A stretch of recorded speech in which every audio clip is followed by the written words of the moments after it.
Hello मेरे प्यारे बच्चों, आप सभी का बहुत बहुत स्वागत है। बच्चों, पिछली क्लास में हम लोगों ने प्रकाश का परावर्तन सीखा था।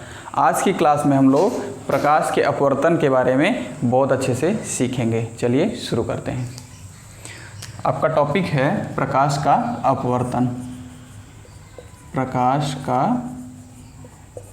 अपवर्तन, ठीक है।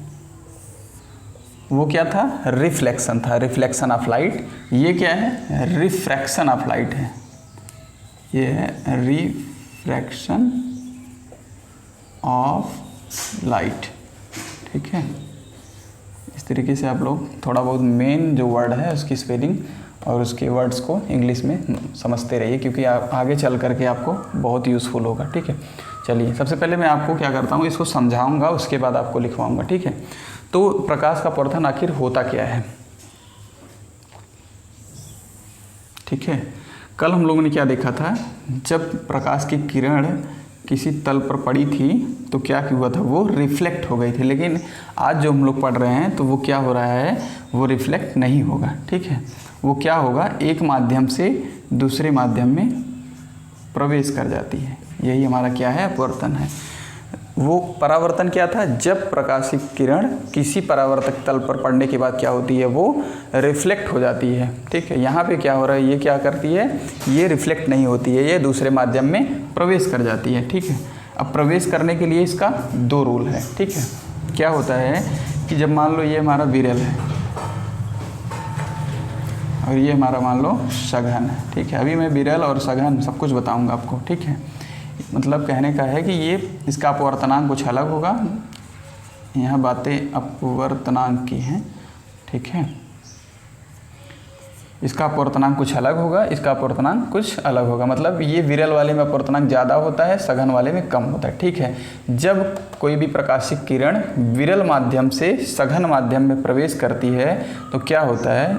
हमारी लाइट को जाना चाहिए था एकदम सीधा, लेकिन वो क्या करती है? वो थोड़ा सा अभिलंब की ओर झुक जाती है, ठीक है। वो थोड़ा सा क्या होती है? अभिलंब की ओर झुक जाती है। मैं यहाँ पे लिख दे रहा हूँ, अभिलंब की ओर झुक जाती है, ठीक है। ये हमारा हो गया पहला केस, ठीक है। अब चलते हैं दूसरे केस की तरफ। जब हमारी लाइट क्या होगी? विरल से सघन में गई थी इसमें, अब अगली बार क्या होगा? सघन से विरल में जब कभी हमारी लाइट प्रवेश करेगी तब क्या होगा, ठीक है। अब इसी पोजीशन में उलट दे रहा हूँ, ठीक है। अब यहाँ पे मान लो सघन होता, आपका सघन मटेरियल होता है, यहाँ पे विरल वाला मटेरियल होगा, तब क्या होगा, ठीक है। इस मामले में क्या होगा कि जब आपकी लाइट जो है सघन से विरल में जाएगी, ठीक है, तो क्या होगा? यहाँ पे इसको जाना चाहिए था एकदम सीधा सीधा, लेकिन यहाँ क्या होता है? ये थोड़ा सा अविलंब से दूर की ओर चली जाती है, ठीक है। यहाँ पे क्या होता है? अभिलंब से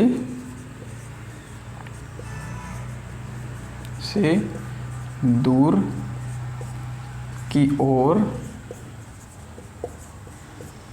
झुक जाती है, ठीक है।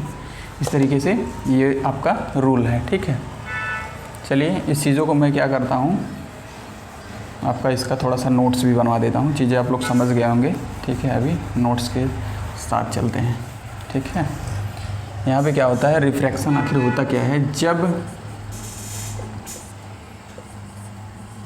प्रकाश की किरण एक माध्यम से दूसरे माध्यम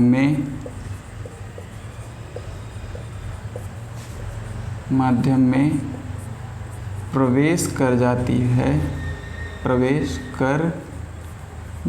है तो उस प्रक्रिया को या घटना को, उस प्रक्रिया को प्रकाश का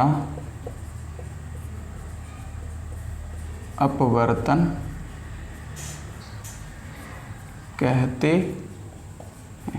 ठीक है, इस तरीके से जब प्रकाश की किरण एक माध्यम से दूसरे माध्यम में प्रवेश कर जाती हो तो उस प्रक्रिया को प्रकाश का अपवर्तन कहते हैं। पिछले वाले में क्या हुआ था, वो वापस उसी माध्यम में लौट जाती थी। ठीक है, इस तरीके से आप लोग समझ के चलेंगे और ये चीज़ें बहुत ही इंपॉर्टेंट है। अभी आप क्लास 10th में, क्लास 12th में भी आप लोग ये दोबारा से पढ़ने वाले हो। ठीक है, यहाँ से समझ के चलोगे तो वहाँ आगे आपके लिए क्या होगा, बहुत ही हेल्पफुल होगा। ठीक है, इसके आगे क्या होगा, अब यहाँ पे क्या होता है, ये दो टाइप का होता है, एक सघन से विरल में जब प्रवेश करेगा, दूसरा विरल से सघन में। ठीक है, यहाँ मैं लिख दे रहा हूँ, जब प्रकाश की किरण विरल से सघन में प्रवेश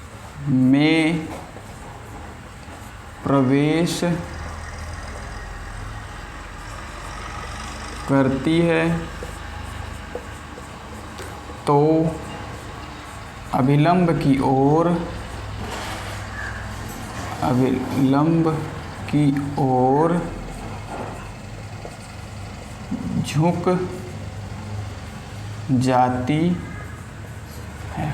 ठीक है, इस तरीके से क्या हुआ, आपका पहला पॉइंट क्या हुआ, जब प्रकाश की किरण विरल से सघन में प्रवेश करती है तो वो अभिलंब की ओर मुड़ जाती है। ठीक है, अगला पॉइंट क्या होगा, अगला पॉइंट होगा, जब प्रकाश की किरण, अब इस बार इसका उल्टा होगा। ठीक है, सघन से विरल में जाएगी। ठीक है, विरल में प्रवेश करती है, विरल से सघन में प्रवेश करती है तो अभिलंब से दूर, ठीक है, की ओर झुक जाती है। ठीक है, इस तरीके से क्या हुआ, जब प्रकाश की किरण सघन से विरल में प्रवेश करती है तो क्या करती है, अभिलंब से दूर की ओर डेविएट हो जाती है। ठीक है, अभी मैंने आपको फिगर में भी दिखाया था, अभी मैं दोबारा से फिगर को दोबारा से बताता हूँ। ठीक है, अभी आप लोग इसको नोट कर लीजिए। ठीक है, आपके एग्ज़ाम में आएगा तो आप लोग इस तरीके से लिखना बढ़िया से। ठीक है, चलिए आगे चलते हैं। मैं क्या करता हूँ, इसको इरेज करता हूँ, आप लोग वीडियो को पॉज करके पूरा अच्छे से नोट कर लिया करिए। ठीक है,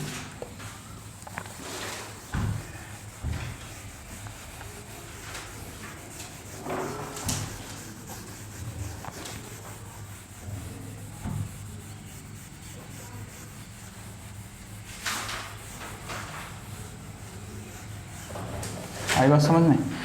इससे आगे क्या है कि जैसे आपने प्रकाश के परावर्तन का 2 रूल पढ़ा था, इसका भी 2 रूल होता है। ठीक है, इसका 2 रूल क्या होता है, पहला रूल लिख दीजिए, आपतित किरण। ठीक है, आपतित किरण। ठीक है, आपतित किरण, ठीक, यहाँ पे परावर्तित नहीं होगा कि यहाँ पे क्या होगा, अपवर्तित होगा। ठीक है, अपवर्तित होगा, ध्यान देना है, अपवर्तित किरण तथा अभिलंब। ठीक है, आपतित और अभिलंब सेम है, सिर्फ यहाँ परावर्तित की जगह अपवर्तित कर दोगे तो आपका ये अपवर्तन का रोल हो जाएगा। ठीक है, आपतित किरण, अपवर्तित किरण तथा अभिलंब तीनों एक ही तल में होते हैं, एक ही तल में होते हैं। ठीक है, इस तरीके से हो गया। दूसरा रूल क्या है आपका, sine I upon sine R, ये क्या होता है, कांस्टेंट होता है। ठीक है, ठीक है, ये इसको हम क्या बोल लेते हैं, स्नेल का नियम, इसको हम लोग स्नेल का नियम भी कहते हैं। ठीक है, अच्छा, अब बार बार आप लोग देख रहे थे कि विरल और सघन क्या होता है। ठीक है, अब उस चीज़ को मैं यहाँ पे अच्छे से समझाने वाला हूँ। ये चीज़ें आप लोग दोनों रूल जो थे इसके नोट कर लीजिए, ये ऊपर वाला भी नीचे वाला भी। ठीक है, अब एक चीज़, एक पॉइंट था अपवर्तनांक, पॉइंट है ये, बहुत ही बेसिक पॉइंट है अपवर्तनांक, लेकिन इसकी समझ होनी चाहिए, ठीक है। अपवर्तनांक आखिर होता क्या है? जिस मटेरियल का अपवर्तनांक ज़्यादा होगा वो सघन होगा, ठीक है, और जिसका कम होगा वो विरल होगा, ठीक है। जो आपने विरल और सघन देखा था, इसका मतलब वो मटेरियल जो था उसका अपवर्तनांक वहाँ पे विरल वाले का कम था, ठीक है। और मैं एक ट्रिक भी बता रहा हूँ, किसी भी मतलब हैवी पार्टिकल के अंदर जब आपका कोई भी एरो मान लो हो गया, एरो आप क्या करोगे इसके अंदर घुसाओगे तो वो थोड़ा सा प्रॉब्लम से घुसेगा, ठीक है। तो क्या होगा, वो बाहर नहीं जाके अंदर की तरफ झुक जाएगा, ठीक है। और जब वो मटेरियल हैवियर हो के नहीं हल्का होगा, लाइट वेट होगा उसका, तब क्या करेगा, वो आसानी से घुस जाएगा, ठीक है। तो वो बाहर की तरफ झुक जाएगा। अच्छा, पहले तो अपवर्तनांक समझ लीजिए।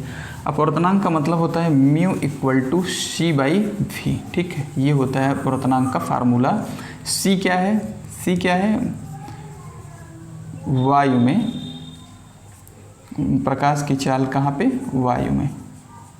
लिख दे रहा हूँ पूरा, प्रकाश की चाल वायु में, ठीक है। कहाँ पे? वायु में। अब ये क्या होगा, वीक मतलब क्या है? प्रकाश की चाल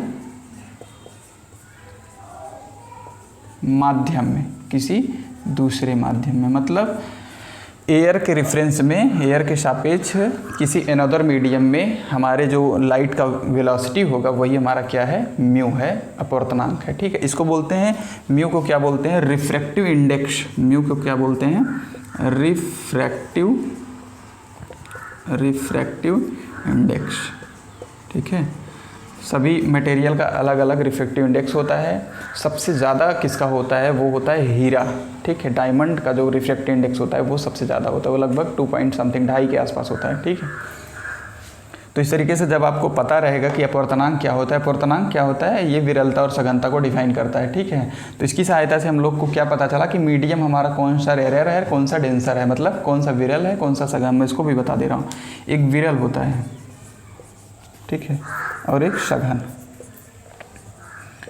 इसका म्यू जो होगा वो कम होगा इससे, ठीक है।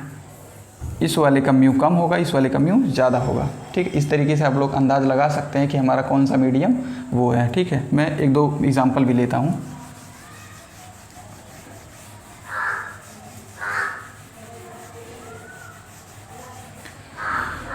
मैंने फिगर बनाया हुआ था, क्या था, ठीक है।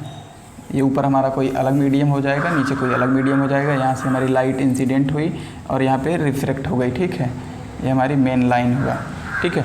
अच्छा, अब मैंने क्या बताया, मान लो मैंने यहाँ पे एयर रख दिया, मैंने यहाँ पे कर दिया एयर, और यहाँ पे क्या कर दिया मैंने, मान लो ग्लास कर दिया, ठीक है, कांच। अब आप लोग समझ गए होंगे कि यहाँ पे एयर जो है वो विरल होगा, क्योंकि इसका जो है क्या है, अपवर्तनांक कम होता है, इसका अपवर्तनांक ज़्यादा होता है। तो मैंने रूल क्या बताया था, जब सघन से विरल में जाएगा तो वो अभिलंब की ओर झुक जाएगा, इधर की तरफ डेविएट हो जाएगी हमारी लाइन, ठीक है। अच्छा, और अगर मान लो ये मैं उल्टा कर दूँ, ग्लास को ऊपर रख दूँ, एयर को नीचे,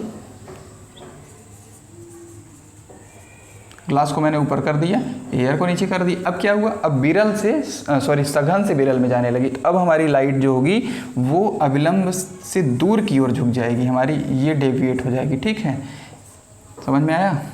इस तरीके से आप और भी एग्जांपल ले सकते हैं। मान लीजिए यहाँ पे वाटर रख दीजिए, ठीक है, वाटर रख दीजिए, यहाँ पे ग्लास रख दीजिए, ठीक है। तो वाटर का भी यहाँ पे ये विरल के रूप में हो जाएगा, ये सघन के रूप में हो जाएगा, ठीक है। ये ग्लास यहाँ रहेगा, सॉरी,